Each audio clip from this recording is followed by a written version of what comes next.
Hello, everyone. I'm Miss Trish. I'm one of the RE teachers for UU St. Petersburg, and I'm here with the lesson for the 25th of October. It's part of our Deep Listening series, and this one is called Listen to Ancestors. So I'll light the chalice. Love is the spirit of this church and service its law. This is our great covenant, to dwell together in peace, to seek the truth in love, and to help one another. Our faith reminds us that deep listening to people is important, so much so that we've put it in our second of the UU sources. Words and deeds of prophetic people which challenge us to confront powers and structures of evil with justice and compassion and the transforming power of love. But it's not just prophetic people. It's also wise people. And our faith tells us that some of the wisest people are older people. And as our faith calls them, they are elders. They have many years of life experience. Listening to their many journeys helps us navigate our own. So, what's one of the ways our faith guides us into becoming a people of deep listening? It tells us to listen to those who have come before. Listen to the elders. Today we will be remembering those who have died. And often we light a candle like this one in remembrance.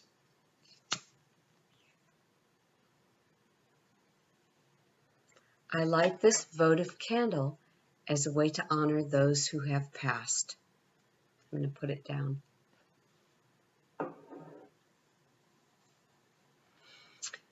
For us UUs, late October can be a time for remembering those who have passed on, either recently or a long time ago.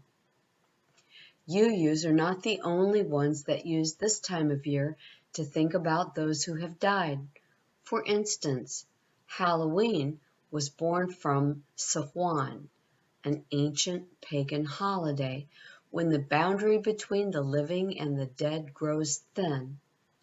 And the Day of the Dead is a Mexican holiday celebrated throughout Mexico and in Mexican communities in the United States to remember and honor ancestors who have died. Remembering those who have died is a way of listening to and letting their voices live on. It's a way of saying their light never fully goes out. That's part of why we light candles. When we offer a memorial service to someone who has died, we often share stories of how that person lived their life. These stories can be sad, and they can also be joyous or moving. When we listen to the stories and learn how to live our lives in a better way, we honor the presence of the person who has died. We also remember special things about that person. One grandfather loved Snickers bars, like these. So when they held a memorial service for that grandfather, they left out a big bowl with Snickers bars, and that helped the family to remember that grandfather. When my friend's father, Fred, died, his memorial service was held in a special hall reserved for military families. Fred's uniform and medals were on display, along with the American flag. Being a retired officer of the armed services was important to Fred, so when he passed, we honored him in that way. My sister recently passed, and she loved to plant flowers. So when she had a memorial service, I brought flowers. This is a living flower. and it's here in her remembrance to honor her. Now I'm going to tell a story from a book, and this book is called Granddad's Prayers of the Earth by Douglas Woods. You can see this book read out loud on YouTube and look at all the wonderful illustrations, or you can check the book out of the library. In this book, a boy finds wisdom from his grandfather. This grandfather knows how deeply listening to the earth can help. After his grandfather dies, the boy slowly understands the wisdom of what his grandfather was saying. It gives him a path for connection and healing. And here's the story. The author says, "When I was little, my grandfather was my best friend. Being with him always made the world seem just right. Granddad and I liked to go on walks through the woods together. We didn't walk very far, or very fast, or very straight.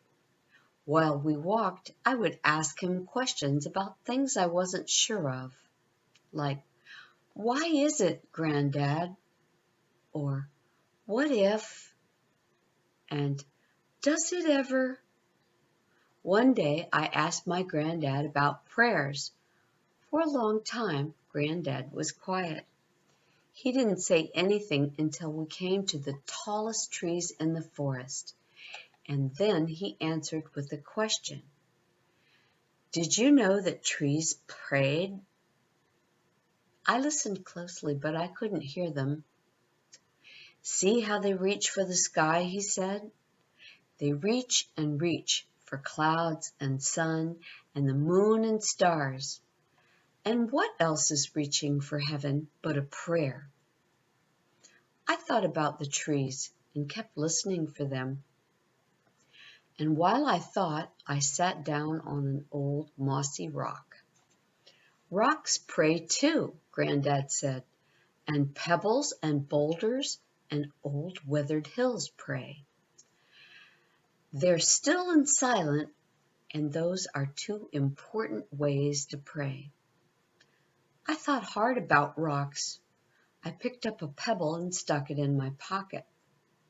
We walked a little farther and came to a small stream. The water splashed and sparkled, and tiny fish hovered in the shadows. 'Do streams pray too, Granddad?'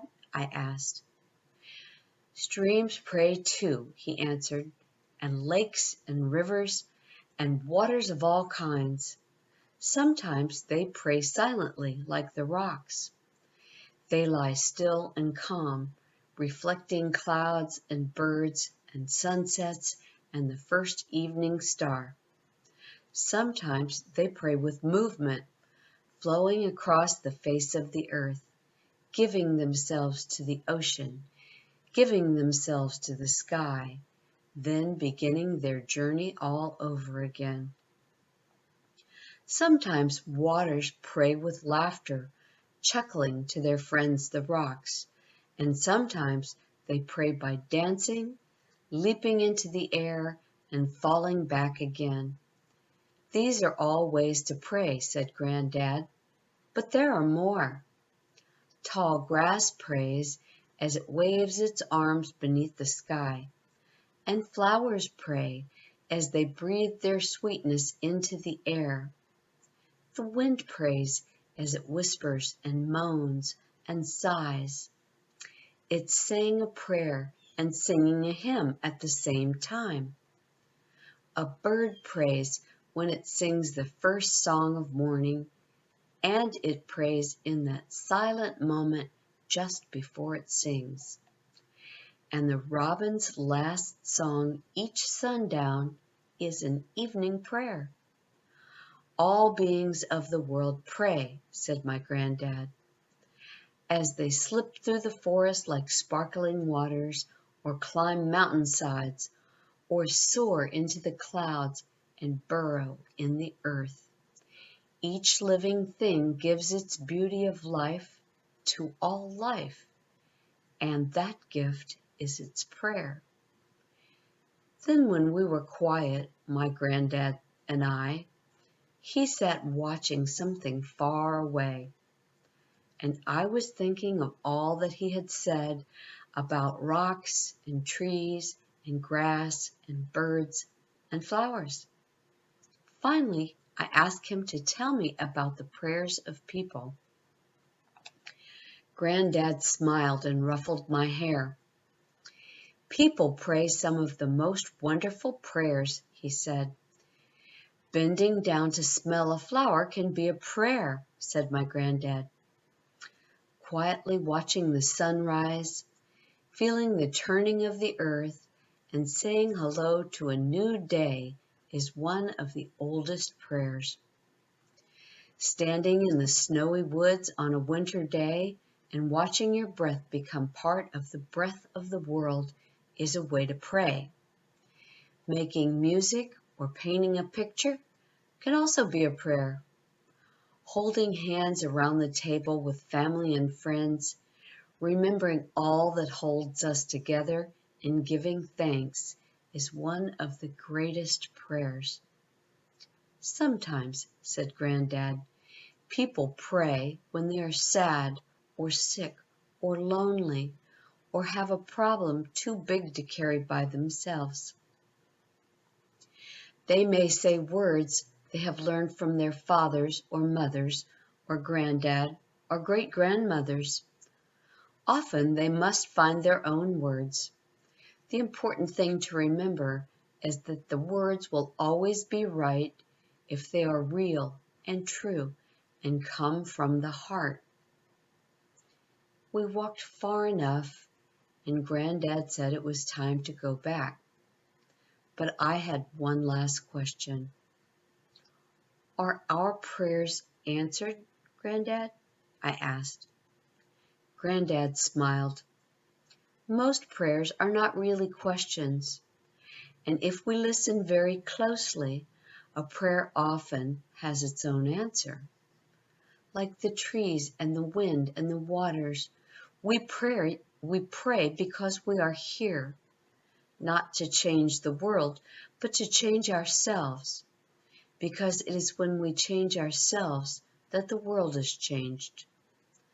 My granddad and I went for many walks after that one, and I often listened for the prayers of the earth, but I was never sure I heard them. Then one day, my granddad was gone, and no matter how hard I prayed, he didn't come back. He couldn't come back. I prayed and prayed and prayed until I couldn't pray anymore, and so I didn't for a long time, and the world seemed dark and lonely without my granddad in it. Until one day I went for a walk. I found a big rock under some tall trees and sat down on it. Overhead, the branches swayed and the breeze whispered in the leaves. I heard the stream flowing nearby and a robin singing from the honeysuckle bush. And I heard something else too, something in the sound of the breezes and the birds and the waters. I heard prayers. The earth was praying, just like my granddad said. So I joined in.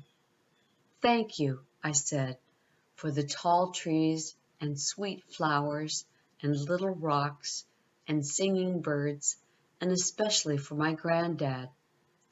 And as I prayed, something changed. My granddad seemed somehow near, and for the first time in a long time, the world seemed just right. The end. I used to be a volunteer for hospice, providing music to patients who lived in an assisted living facility.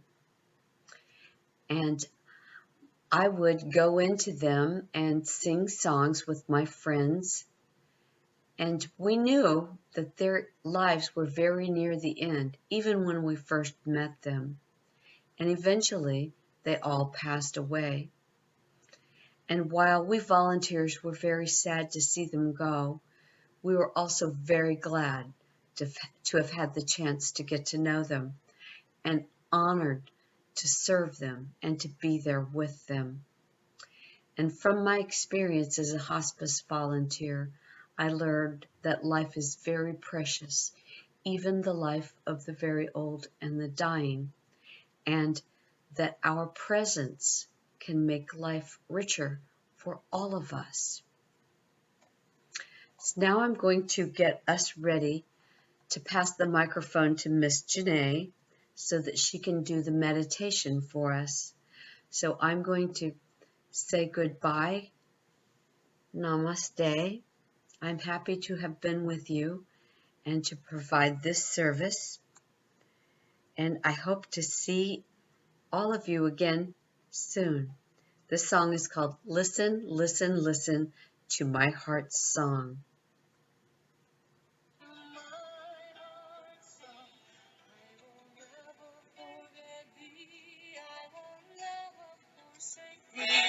I will never forget thee. I will never forsake thee.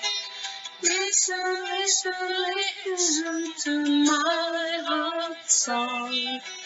Listen, listen, listen to my heart's song. I will never forget thee, never forsake thee.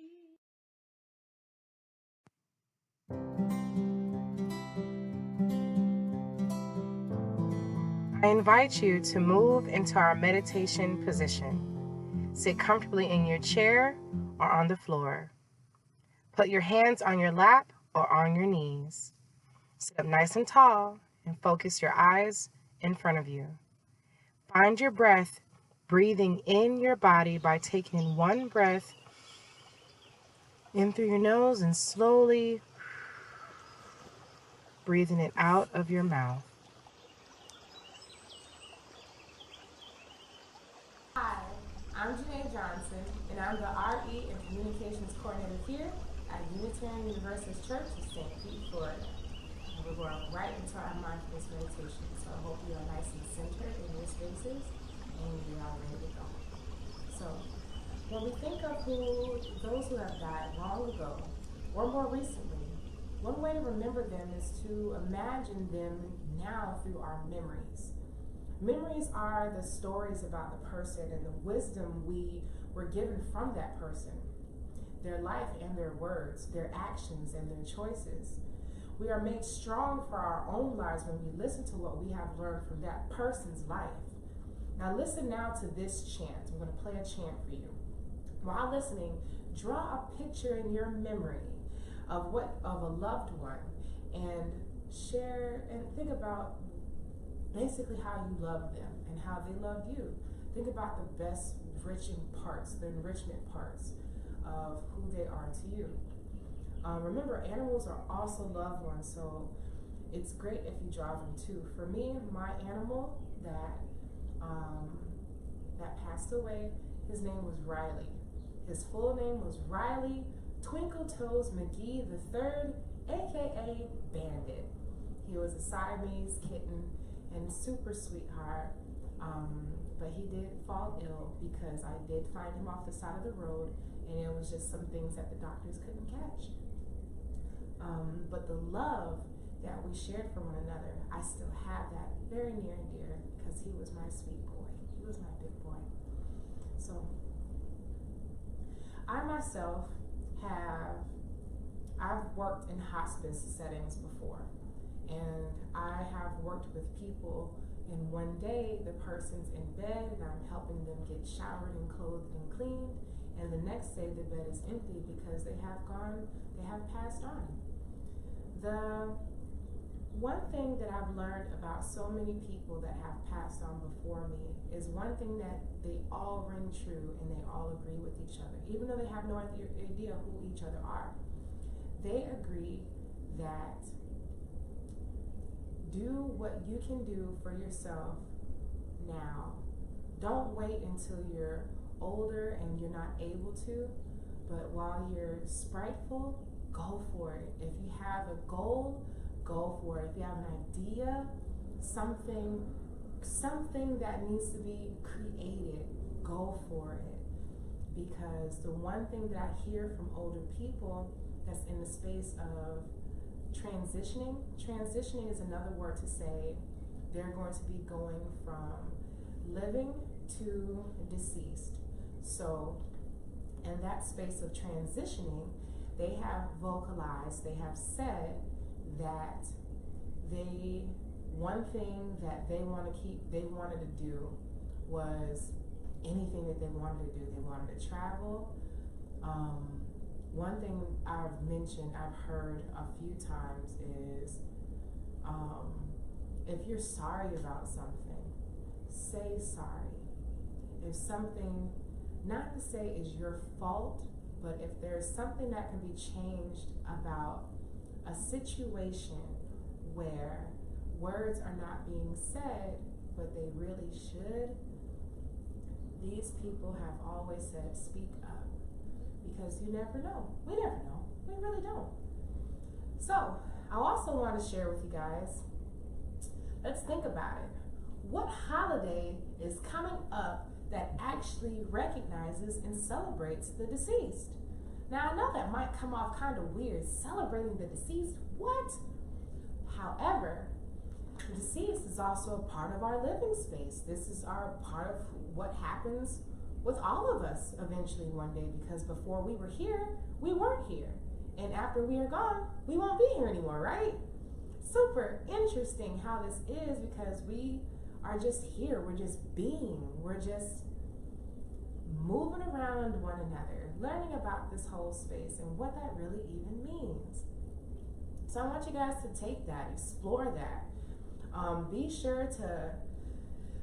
Be sure to definitely go over the newsletter and check out the small group activities and experimental learning I have attached. Now, one of the things is, it's a remembrance sharing ritual. Now, I would introduce this as a time of tenderness when we are all remembering the loss that we feel. One part of remembrance is about sharing, is being deeply open to listen to each other's stories.